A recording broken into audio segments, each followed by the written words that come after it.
여러분, 인간관계는 언제나 영원할 것 같지만 사실은 그렇지 않습니다.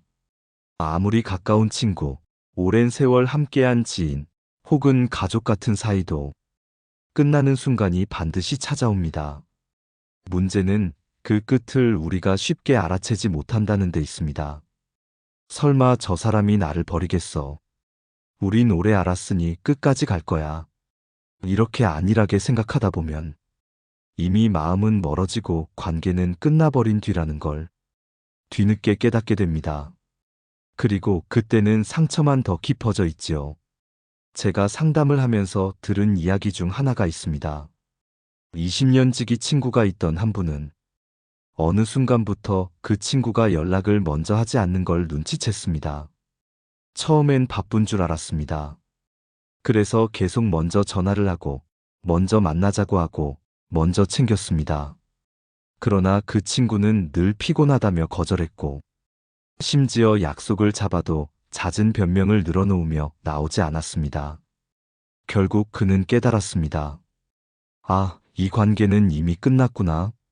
내가 억지로 붙잡고 있었을 뿐이구나. 여러분, 인간관계에는 반드시 끝났다는 신호가 있습니다.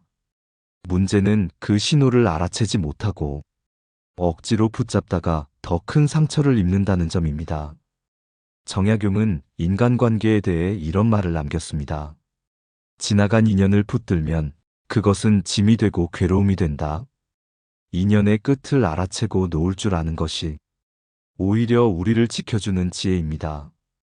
첫째, 인간관계의 지혜는 끝나야 할 관계를 억지로 붙들지 않는 데 있습니다. 끝났음을 알리는 신호를 읽고 담담히 내려놓을 수 있어야 합니다. 둘째, 사람의 본성을 볼 줄 알아야 합니다. 사람은 마음이 멀어지면 반드시 행동으로 드러냅니다. 말이 줄고, 표정이 바뀌고, 만남이 의무처럼 느껴지기 시작하면 그것은 이미 끝나가는 신호입니다. 셋째, 인간관계를 잘하는 쉬운 방법은 끝난 인연은 정리하고 남아있는 좋은 인연을 더 소중히 여기는 것입니다. 붙잡아야 할 것은 떠난 사람이 아니라 곁에 있는 진짜 내 편입니다. 여러분, 인간관계가 끝났다는 신호를 놓치지 마십시오. 놓치면 상처가 깊어지고 그 상처는 여러분의 마음을 오랫동안 짓누릅니다. 오늘부터 우리는 어떤 신호가 인간관계의 끝을 알려주는가를 함께 살펴보려 합니다. 그 신호를 알면 쓸데없는 소모를 막고 여러분의 인생을 지켜낼 수 있습니다. 여러분, 인간관계가 끝났다는 신호는 늘 일상 속 사소한 순간에 숨어 있습니다. 큰 사건이나 다툼보다도 작은 변화들이 모여 아, 이 관계는 이미 멀어지고 있구나 하는 메시지를 던지는 것이지요. 가장 먼저 나타나는 것은 연락의 불균형입니다. 예전에는 서로 안부를 묻고 먼저 만나자고 제안하던 사람이 어느 순간부터는 연락을 끊어버립니다. 여러분이 먼저 10번을 연락하면 그제야 한 번 대답하는 관계. 그마저도 건조하게 의무적으로 답하는 태도.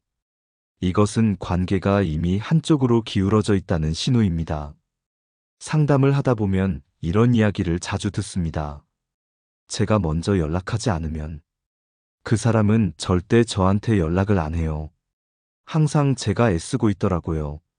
이런 경우 이미 마음의 거리감이 생긴 겁니다. 사람은 마음이 있는 곳에 시간을 씁니다. 연락하지 않는다는 건 그만큼 여러분이 그의 우선순위에서 밀려났다는 뜻이죠. 두 번째 신호는 약속을 피하는 태도입니다. 예전엔 기꺼이 만나던 사람이 이제는 자꾸만 이유를 대며 미룹니다. 바빠서, 몸이 안 좋아서, 나중에 보자. 물론 한두 번은 그럴 수 있습니다. 하지만 이런 변명이 습관처럼 반복된다면 그 사람은 이미 여러분과의 만남을 부담으로 느끼고 있다는 겁니다. 관계가 이어지길 원한다면 사람은 시간을 쪼개서라도 만납니다. 시간이 없다는 건 사실 핑계에 불과합니다. 세 번째 신호는 대화의 무게가 달라지는 것입니다. 예전에는 진심을 나누던 대화가 어느 순간 피상적인 얘기만 오가게 됩니다. 형식적인 인사, 의무적인 대꾸, 그리고 깊은 주제를 피하는 태도. 이것은 마음의 문이 닫혔다는 신호입니다. 대화가 얕아진 관계는 이미 뿌리가 흔들리고 있다는 뜻이죠. 여러분, 이런 장면은 사실 우리 주변 어디서나 쉽게 볼 수 있습니다. 같이 있으면 괜히 어색하고 말은 오가지만 마음이 전달되지 않는 순간. 그것은 관계의 끝이 다가왔다는 가장 분명한 징조입니다. 첫째, 인간관계의 지혜는 이런 사소한 변화를 무심히 넘기지 않는 것입니다. 작은 조짐이 결국 큰 단절로 이어집니다. 둘째, 사람의 본성을 볼 줄 알아야 합니다. 사람은 마음이 떠나면 몸도 말도 떠나게 되어 있습니다. 표정과 태도에서 드러나는 미묘한 거리감을 애써 부정하지 마십시오. 셋째, 인간관계를 잘하는 쉬운 방법은 이런 신호가 보일 때 억지로 붙잡지 않는 것입니다. 떠나는 마음을 억지로 붙들면 관계는 더 빨리 무너집니다. 차라리 인정하고 거리를 두는 것이 오히려 여러분의 마음을 지키는 길입니다. 여러분, 오늘 여러분의 인간관계를 떠올려 보십시오. 혹시 지금도 이런 신호를 보내는 사람이 있지 않습니까? 연락이 끊기고 약속이 피하고 대화가 얕아진다면 그 관계는 이미 끝나가고 있다는 사실을 부정하지 말고 받아들여야 합니다. 여러분, 인간관계가 끝났다는 신호는 말보다 행동에서 더 뚜렷하게 나타납니다. 사람의 본성은 결국 숨길 수 없기 때문이지요. 겉으로는 여전히 웃고 있어도 행동은 이미 마음의 거리를 반영합니다. 한 사례를 들어보겠습니다. 오랜 동창 모임에서 늘 함께였던 한 친구가 있었습니다. 그는 예전에는 누구보다 먼저 챙기고 약속 자리도 주도적으로 만들던 사람이었지요. 그런데 어느 순간부터 그는 모임 소식을 알아도 참석하지 않았습니다. 사정이 있다며 빠지기를 반복했고 급기야는 단체 대화방에 아예 반응조차 하지 않았습니다. 그의 행동은 이미 관계의 단절을 보여주고 있던 것입니다. 여러분, 인간관계가 끝나간다는 네 번째 신호는 무관심입니다. 여러분의 기쁨이나 슬픔, 중요한 일에 대해 아무런 반응을 보이지 않는 태도. 이것은 단순히 바빠서가 아닙니다.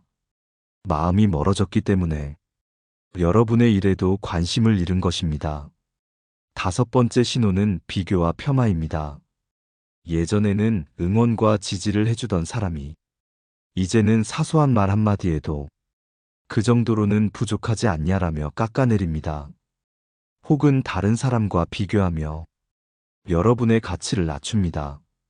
관계가 살아있을 때는 서로의 장점을 보는 데 마음이 쓰입니다. 하지만 관계가 끝나가면 상대의 단점만 보이고 비교와 비난으로 태도가 바뀝니다. 여섯 번째 신호는 뒤에서 달라진 태도입니다. 앞에서는 여전히 웃지만 뒤에서는 여러분의 이야기를 흉보거나 다른 이들과 거리를 두려는 모습을 보입니다.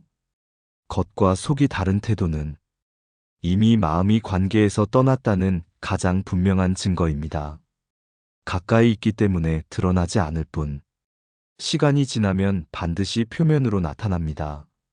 여러분, 이런 행동들은 모두 인간관계의 단절이 시작되었다는 신호입니다. 겉으로는 작은 일처럼 보여도 사실은 관계의 뿌리가 이미 흔들리고 있다는 뜻이죠.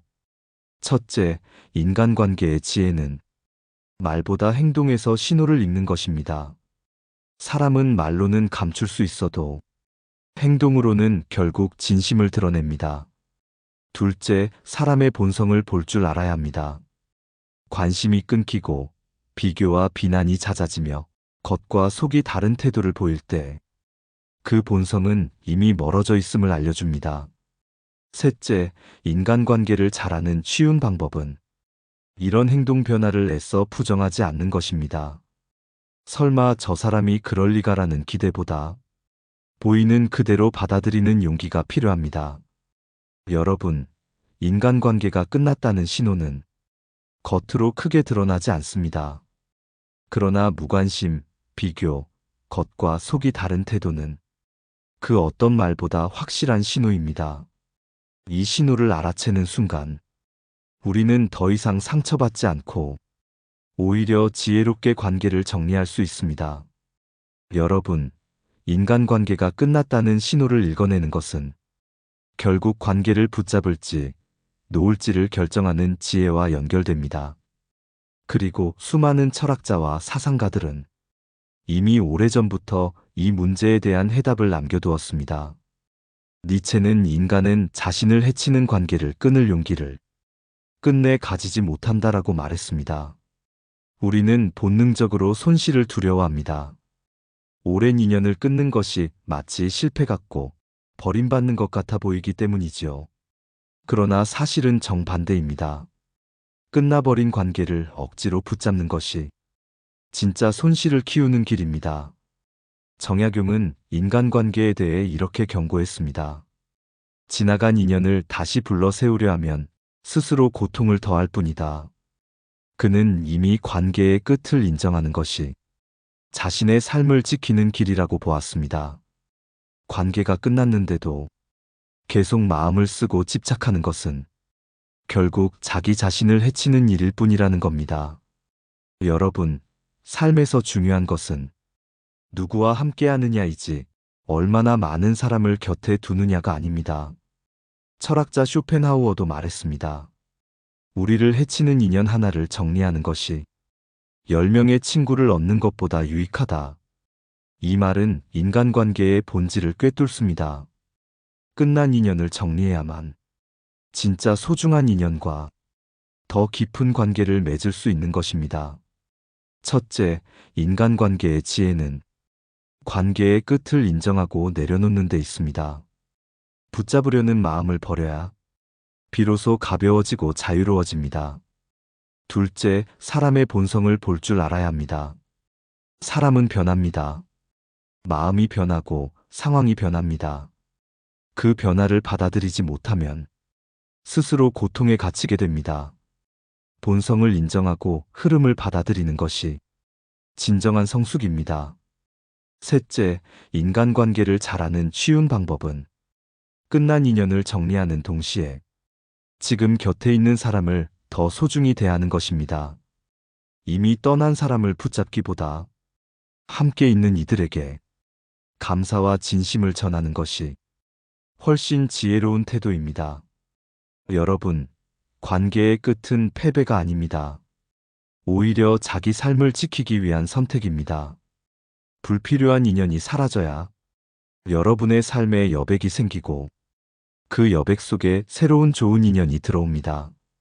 끝을 인정하는 것은 아픔이 아니라 새로운 시작을 위한 준비라는 사실을 마음 깊이 새기시길 바랍니다. 여러분, 관계를 끊는다는 것은 말처럼 쉽지 않습니다. 끝났다라는 신호를 알면서도 우리는 습관처럼 손을 뻗어 붙잡으려 하지요. 그러나 실제로 그 손을 거두었을 때 인생은 달라집니다. 제가 상담했던 한 여성의 사례가 있습니다. 그녀는 30년 지기 친구와 관계를 유지해 왔습니다. 그러나 언제부턴가 그 친구는 만날 때마다 그녀의 삶을 폄하했습니다. 그 나이에 그 정도면 부족하지 않니? 네 남편은 왜 그런 걸 못해? 처음엔 충고로 들렸지만 시간이 지나자 그것은 단순한 비난이었습니다. 그녀는 만날 때마다 마음이 무거워졌고 돌아오는 길에는 늘 자책과 불안만 남았습니다. 그러던 어느 날 그녀는 결심했습니다. 이 관계는 이미 끝났다. 나는 더 이상 상처받지 않겠다. 그 후로 그녀는 연락을 줄이고 만남을 미뤘습니다. 대신 자신을 응원해주는 사람들과 시간을 보냈습니다. 결과는 놀라웠습니다. 늘 무겁던 표정이 밝아지고 잊고 있던 자신감이 돌아왔습니다. 그녀는 말했습니다. 관계를 끊는 게 두려웠는데 끊고 나니 진짜 나를 되찾은 것 같아요.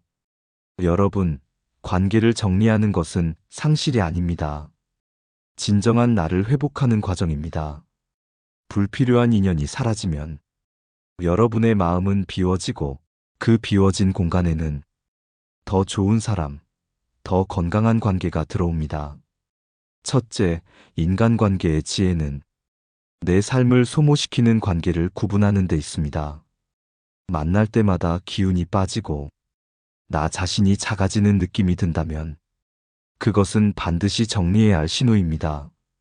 둘째, 사람의 본성을 볼 줄 알아야 합니다. 진심으로 여러분을 아끼는 사람은 여러분을 자주 깎아내리지 않습니다. 인간의 본성은 결국 드러납니다. 관계에서 지지 대신 비교와 비난만 남았다면 그 본성은 이미 멀어진 것입니다. 셋째, 인간관계를 잘하는 쉬운 방법은 억지로 유지하려 애쓰기보다 끊을 용기를 내는 것입니다. 이것이 오히려 남은 좋은 관계를 더 단단하게 만들어줍니다. 여러분, 끝난 관계를 정리하지 못하고 계속 붙들고 있다면 여러분의 마음은 무겁게 짓눌릴 뿐입니다. 하지만 그 손을 놓는 순간 여러분은 자유로워지고 진짜 내 편과 함께할 여유를 찾게 됩니다. 관계의 끝을 인정하는 용기, 그것이 삶을 바꾸는 첫걸음입니다. 여러분, 인간관계가 끝나는 것은 실패가 아닙니다. 오히려 그것을 인정하고 받아들이는 것이야말로 성숙한 삶의 증거입니다. 철학자들은 오래전부터 인간관계의 끝맺음에 대해 지혜로운 말을 남겼습니다. 에픽테토스는 너의 힘으로 어쩔 수 없는 것에 집착하지 마라. 그 집착이 곧 너를 불행하게 만든다라고 했습니다. 우리가 끝난 관계를 붙잡는 것은 결국 내 힘으로 어쩔 수 없는 것을 억지로 바꾸려는 집착입니다. 그 집착이 쓸데없는 괴로움으로 우리를 무너뜨립니다. 정약용 역시 인간관계에서 때를 강조했습니다. 때를 놓친 말은 해로움이 되고 때를 놓친 만남은 원망으로 변한다. 이미 관계가 끝났다는 신호가 나타났는데도 계속 붙들고 가려 하면 그 인연은 더 이상 복이 아니라 화가 되어버린다는 뜻입니다. 심리학 연구에서도 이와 같은 결과가 나옵니다. 하버드 대학의 인간관계 연구에 따르면 성공적인 노년기를 보내는 사람들의 공통점은 관계를 오래 끌고 가는 힘이 아니라 끝나야 할 관계를 정리하는 용기였습니다. 마음의 짐이 되는 관계를 붙잡는 사람일수록 삶의 만족도가 낮았고 불필요한 갈등으로 건강까지 해쳤습니다. 여러분, 인생은 길지 않습니다. 남은 시간 동안 우리 곁에 둘 사람은 진짜 내 편이어야 합니다. 마음이 떠난 사람, 계속 상처만 남기는 사람을 억지로 붙잡는 건 여러분의 소중한 시간을 낭비하는 일입니다. 첫째, 인간관계의 지혜는 떠난 인연을 받아들이고 놓는 데 있습니다. 붙잡을수록 상처가 커지니 과감히 인정하는 것이 지혜로운 태도입니다. 둘째, 사람의 본성을 보아야 합니다. 사람은 결국 자기 마음이 있는 곳으로 갑니다. 여러분을 떠난 사람의 발걸음을 붙잡을 수는 없습니다. 그 본성을 인정하는 순간 우리는 자유로워집니다. 셋째, 인간관계를 잘하는 쉬운 방법은 끝난 관계를 정리하는 동시에 내 옆에 남아있는 사람에게 더 깊이 다가가는 것입니다. 떠난 인연에 마음을 쏟을 필요는 없습니다. 곁에 있는 단 한 사람이라도 진심으로 아끼고 소중히 여긴다면 그것으로 충분합니다. 여러분, 관계의 끝을 두려워하지 마십시오. 끝은 늘 새로운 시작을 품고 있습니다. 한 인연이 사라진 자리에는 언제나 새로운 인연이 들어올 수 있는 여백이 생깁니다. 그 여백이야말로 인생을 단단하게 만드는 힘입니다. 그러니 관계의 끝을 두려워하지 말고 그 끝을 통해 삶을 더 가볍고 지혜롭게 바꾸시길 바랍니다. 여러분, 오늘 우리는 인간관계가 끝났다는 10가지 신호를 함께 살펴보았습니다. 이 주제는 단순히 사람을 멀리해야 한다는 경고가 아니라 여러분의 삶을 더 가볍게 하고 지혜롭게 살아가기 위한 안내서입니다. 돌아보면 인간관계의 끝은 늘 작은 신호로 시작됩니다. 연락이 줄고, 약속이 미뤄지고, 대화가 얕아지는 것, 그리고 무관심, 비교, 뒤에서 달라진 태도로 이어집니다. 이것은 결코 우연이 아닙니다. 관계가 이미 멀어졌다는 분명한 징조입니다. 철학자와 사상가들의 지혜도 이를 뒷받침합니다. 니체는 불필요한 관계를 끊을 용기를 말했고, 정약용은 지나간 인연을 억지로 붙잡는 어리석음을 경계했습니다. 심리학자들은 끝나야 할 관계를 정리할 줄 아는 사람이 삶의 만족도가 더 높다고 강조합니다. 결국 인간관계는 숫자가 아니라 깊이, 그리고 그 안에서의 진정성이 더 중요한 것이지요. 여러분, 인간관계의 끝을 인정하는 것은 패배가 아닙니다. 오히려 그것이 여러분을 지키는 가장 현명한 선택입니다. 끝난 인연을 붙잡으면 여러분의 마음은 상처로 가득 차고 남아있는 소중한 관계마저 흐려집니다. 반대로 끝났다는 신호를 알아채고 담담히 물러설 줄 아는 순간 여러분은 비로소 자유로워지고 진짜 내 편을 더 따뜻하게 품을 수 있습니다. 첫째, 인간관계의 지혜는 신호를 읽고 인정하는 것에서 시작됩니다. 둘째, 사람의 본성은 결국 변한다는 사실을 받아들이는 데 있습니다. 셋째, 인간관계를 잘하는 가장 쉬운 방법은 떠난 인연이 아니라 곁에 남은 인연에 진심을 다하는 것입니다. 여러분, 인생은 길지 않습니다. 그 짧은 시간 동안 모든 사람을 붙잡을 필요는 없습니다. 떠날 사람은 떠나게 두고 곁에 있는 사람을 따뜻하게 안아주는 것. 그것이 인간관계의 본질입니다. 오늘의 이야기를 정리해 보겠습니다. 인간관계가 끝났다는 신호를 부정하지 마십시오. 작은 조짐을 무심히 넘기지 마십시오. 그 신호를 읽을 줄 아는 것이 여러분의 인생을 지키는 가장 큰 지혜입니다. 여러분은 어떠신가요? 혹시 지금도 억지로 붙잡고 있는 관계가 있지 않습니까? 그 관계가 여러분을 지치게 하고 아프게 한다면 이제는 내려놓을 때일지도 모릅니다. 그 용기가 여러분의 삶을 더 가볍고 단단하게 만들어줄 것입니다.